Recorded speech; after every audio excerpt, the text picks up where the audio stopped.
Pessoal, faz aproximadamente 2 semanas que eu fiz um vídeo falando sobre o Vino 11. Então a gente acompanhou o seu último relatório gerencial e considerou alguns pontos sobre ele. Porém, ontem, no dia 28/6, saiu um fato relevante envolvendo o Vino 11. E eu me vi na obrigação de trazer esse vídeo falando sobre o que foi que aconteceu. Especialmente você que é cotista do fundo, é muito importante você estar ciente desse fato relevante que ocorreu. Foi uma situação de calote. Então, um dos seus principais inquilinos atualmente não pagou o aluguel referente ao mês de maio que ele tinha que pagar durante o mês de junho. Então, isso pode afetar grandemente os rendimentos do fundo a partir de agora.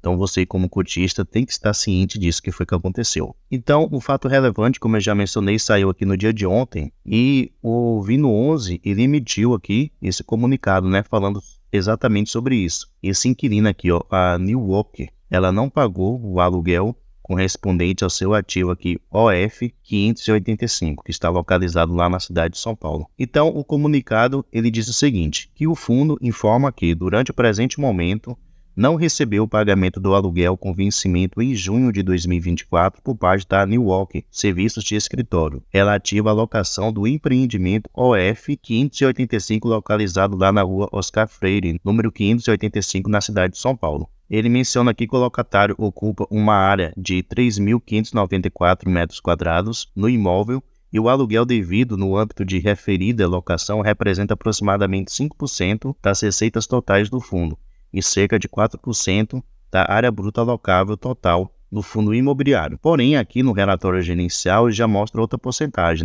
Se viemos aqui no relatório gerencial com respeito à diversificação da receita de aluguel, aqui mostra que a New Walker, que é essa daqui, que está na posição número 4, ela tem uma porcentagem aqui de 7%. Ela está até pintada aqui na cor laranja, para identificar ela. Já aqui menciona que é correspondente a 5%, Então não sei se é 5 ou 7%. E a gestão, ela continua mencionando, que está junto com seus advogados, atuando, para tentar receber esse aluguel referente. Porém, ele não menciona aqui qual seria o impacto na receita do fundo, Seria interessante aí se a gestão ela trouxesse qual seria o impacto financeiro na receita do fundo. Seja ele 5% da sua receita ou 7%, com certeza vai fazer aí uma grande diferença nos rendimentos futuros do Vino 11. E a situação do Vino 11, pessoal, com essa situação atual da New Walker de não pagar o aluguel, vai dificultar ainda mais a situação difícil que o Vino 11 já vem passando. Aqui nesse relatório gerencial, vamos considerar alguns pontos novamente, que eu acho bastante interessante considerar. Teve uma vez que eu fiz um vídeo falando sobre o Vino 11, depois veio uns 2 inscritos mais ou menos criticar, dizendo que eu estava pegando no pé no Vino 11.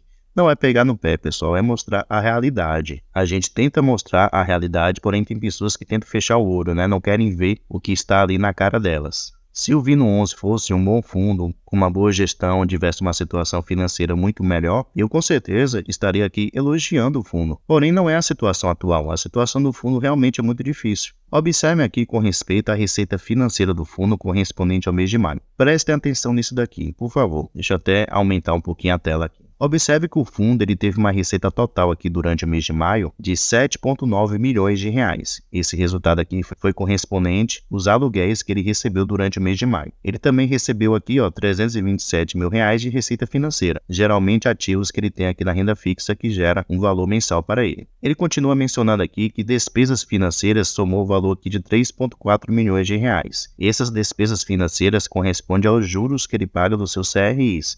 Esse pagamento é mensal. Ele também menciona aqui as despesas de administração e de gestão que ele teve, que somou o valor aqui de 677 mil reais. Ele menciona aqui também outras despesas, que ele não especifica quais são, que somou o valor aqui de 216 mil reais. Então, observem só, ele gerou, no final do mês, 7,9 milhões de reais, quase 8 milhões de reais, e ele encerrou o mês, tirando as suas despesas, com apenas 3,9 milhões de reais, quase 4 milhões de reais. Então, praticamente a metade do que ele gerou, ele gastou pagando juros e pagando taxas de administração e de gestão. E aqui embaixo a gente pode ver o seguinte, que o fundo ele gerou, o que eu já mencionei, 3,9 milhões de reais, e distribuiu em rendimentos 4,9 milhões de reais.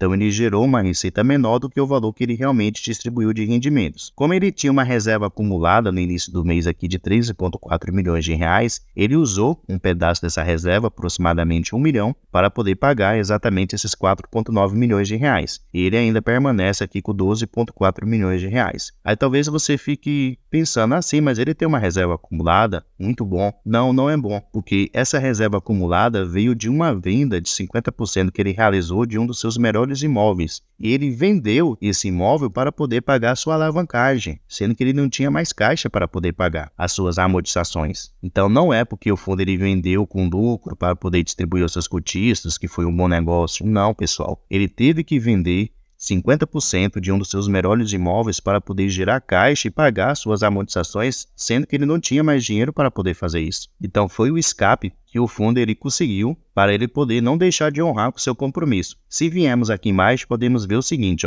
podemos ver o seu histórico de distribuição de rendimentos. Aqui a gente pode ver 3 fatores: seu resultado acumulado, que é essa nuvenzinha cinza aqui, por detrás dessa coluna mais escura. Ele tem aqui seu resultado acumulado, que é exatamente essas colunas mais escuras aqui de cinza, e seu rendimento distribuído. Aqui a gente pode ver o seguinte, durante esses últimos 12 meses, lá de junho de 2023 até maio de 2024, observe só o seguinte: mês de junho de 2023, ele gerou uma receita menor do que o valor que ele realmente distribuiu de rendimentos. Mês de setembro de 2023 também, ele gerou uma receita menor. Mês de novembro de 2023, janeiro de 2024. E nesses últimos 2 meses, de abril e maio de 2024, ele também gerou uma receita menor do que o valor que ele realmente distribuiu. E observem só o seu resultado acumulado, essa nuvenzinha cinza que passa aqui por detrás. Observe que desde junho de 2023... até aqui, até fevereiro, até março de 2024, ele veio usando seu resultado acumulado para poder conseguir manter o seu patamar de dividendos. Mesmo assim, durante esse tempo, seu patamar de rendimentos veio caindo, Saiu lá de 6,2 centavos e veio até 5,5 centavos. Porém, aqui no mês de março para o mês de abril, ele vendeu aquele imóvel que eu falei, por isso que ele conseguiu aqui ter um resultado acumulado. Porém, mesmo assim, em abril e maio, ele já vem usando esse resultado para poder manter o seu patamar de rendimentos. E agora, com esse aluguel que o fundo ele está deixando de ganhar por esse inquilino que não pagou, isso vai afetar ainda mais o fundo. Se viemos aqui no site Estados Invest, no histórico de distribuição de rendimentos do Vino 11, podemos notar como vem caindo do ano de 2021 para 2024. Pessoal, um fundo de tijolo que está indo muito bem financeiramente, ele aumenta os seus rendimentos atuais e não diminui. Se está diminuindo é porque não está bom, alguma coisa ruim está acontecendo com o fundo, alguma coisa está consumindo a receita do fundo, a ponto de ele ter que baixar os rendimentos que ele paga aos seus cotistas. Voltando aqui, podemos ver com respeito à sua alavancagem. No momento, o fundo ele tem uma dívida aqui de 490 milhões de reais para poder pagar, referente a esses 5 CRIs que o fundo ele tem. E aqui embaixo a gente pode ver o seguinte, com respeito ao seu cronograma de pagamento das suas obrigações a prazo. Então ele tem aqui o seu principal é as amortizações que ele realiza periodicamente durante alguns meses do ano. Esse dinheiro aqui do seu principal, correspondente às suas amortizações, sai do caixa do fundo. Então o que o fundo ele tem de caixa disponível, ele pega para poder pagar as suas amortizações. No momento, o Vino 11 ele tem aqui disponível em caixa esse valor aqui de 51,2 milhões de reais. E observe só o seguinte, que durante esse ano 2024 ele ainda tem para poder pagar de amortizações 38,7 milhões de reais. Então depois que ele pagar isso daqui vai sobrar aproximadamente ali uns 13 milhões de reais. Porém, já no ano de 2025 ele tem para poder pagar 36 milhões de reais. De onde é que ele vai tirar esse dinheiro? Só tem 2 maneiras do fundo ele fazer isso.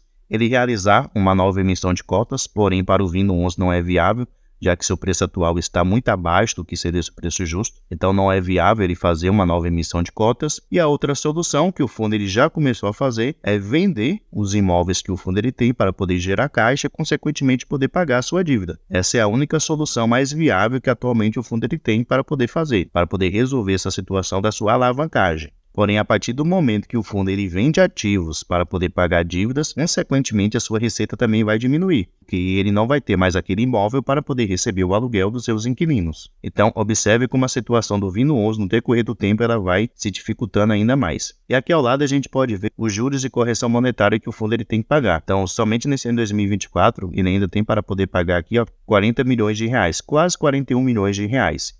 E esses juros, ele vem aqui da sua receita mensal. Como eu mencionei lá, quase metade, né? 3,5 milhões dos quase 8 milhões que ele gerou foi justamente para poder pagar juros. Então, a sua receita mensal é muito consumida, né? Por causa dessas dívidas. E no decorrer do tempo, a gente pode ver que ele tem dívida de 2024 até o ano aqui de 2036. E o valor do seu principal e também das suas amortizações sempre vão ficar aqui acima dos 30 milhões de reais. Então, realmente, é muito dinheiro que o fundo ele tem que pagar de amortizações e também de juros para os seus devedores. Outro ponto a se observar, pessoal, com respeito ao Vino 11, é com respeito aqui, ao seu aluguel médio de contratos típicos, no caso, o valor por metro quadrado. Observe só que o mercado, de um modo geral, o aluguel por metro quadrado, ele se manteve praticamente estável, né? Aqui em maio de 2023 estava lá de R$ 118,5 por metro quadrado. Agora em maio de 2024 está aqui na faixa dos R$ 119. Então teve um pequeno aumento, porém uma diferença muito pequena. Já a situação do aluguel do metro quadrado do Vino 11 dos seus ativos diminuiu. Saiu aqui de R$ 95,9 e foi para R$ 87,9. Então, uma diminuição aí de aproximadamente R$ 7 por metro quadrado. Aí, descendo aqui, a gente pode ver a sua taxa de ocupação, né? Ainda continua boa, na faixa ali de 97%. Então, ele tem uma boa taxa de ocupação. E agora, ele vai ter aqui um calote, né? Para poder colocar aqui. Próximo relatório gerencial de junho, ele vai colocar aqui aproximadamente os 5 ou 7% de valor não pago aí pelo seu inquilino a New York. E aqui, como eu já havia mostrado, né? Lá no comunicado do fundo ele menciona que corresponde a 5%, já aqui menciona que corresponde a 7%, né? Essa cor aqui laranja, de qualquer jeito vai ter um impacto aí muito profundo no fundo. Então, o fundo ele vai ter uma receita menor, já que um dos seus principais inquilinos deixou de pagar o aluguel, ele vai continuar pagando aí um alto valor de juros, né, que ele paga da sua receita mensal para os seus devedores. Então, suas despesas vão permanecer a mesma coisa, porém a sua receita mensal vai ser menor por causa desse calote. E, consequentemente, ele vai ficar usando, né, aquele resultado acumulado que ele tem da venda do ativo que ele realizou para conseguir manter pelo menos um patamar de rendimentos ali para os seus cotistas, porém, a partir do momento que esse resultado acumulado acabar, ele vai ter que diminuir os seus rendimentos, não tem outra solução, até ele resolver essa questão aí da New York. Essa empresa, ela está em pedido de recuperação judicial, então ela já está mostrando aí que está com dificuldades para poder honrar seus compromissos de aluguel, e essa situação pode se arrastar por muito tempo. Espero eu que não se arraste, né, que o fundo consiga resolver da melhor maneira possível. Eu não faço os vídeos aqui com o objetivo que o fundo ele fique prejudicado, que venha a dar prejuízo para os investidores, que o fundo ele quebre. Não, pessoal, nada disso. Eu quero que todos os fundos se saiam muito bem, que todos os cotistas de todos os fundos imobiliários tenham bons rendimentos com os investimentos que ele faz, porém, eu tenho que mostrar para vocês que nem todo fundo imobiliário, seja ele de papel ou de tijolo, é bom para se investir. Tem aqueles que têm dificuldades, tem aqueles que apresentam aí situações não muito boas e que você, como investidor, tem que ficar ligado em cada uma dessas situações, para lá no futuro você não ter prejuízo. A gente investe em fundos imobiliários, independente de qual segmento seja, para poder ter lucro, para poder receber anualmente rendimentos cada vez maiores. Porém, a situação do Vino 11, como eu já mostrei desde 2021 para cá, é diminuir os seus rendimentos, além da desvalorização que já aconteceu. Podemos pegar aqui também seu gráfico, eu já mencionei aqui dos rendimentos que diminuíram. Observe aqui o gráfico dos últimos 5 anos. Quem investiu no Vino 11, quando estava lá na faixa dos R$14, olha o prejuízo aqui que já teve correspondente à sua desvalorização. Esse daqui está sendo o menor valor